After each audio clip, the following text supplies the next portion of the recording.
pola kilograma mušmule, očistiš od peteljke i staviš u teglu.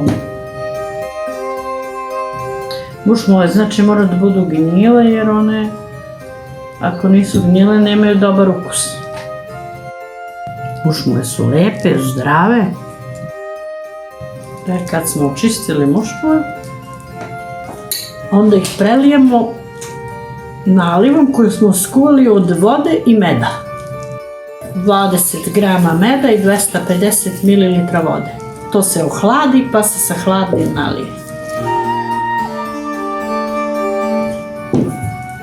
Zatim nalijemo vinjakom. Litar vinjaka ide na pola kilograma očišćenih mušmula. I tako nalivene mušmule ostavimo da stoje u toplom i mračnom 6 nedelja. Posle 6 nedelja procedimo i možemo da probamo.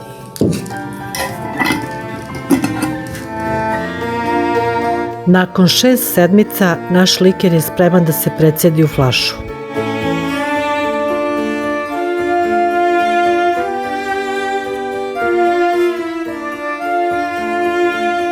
Liker od mušmula je spreman za konzumaciju.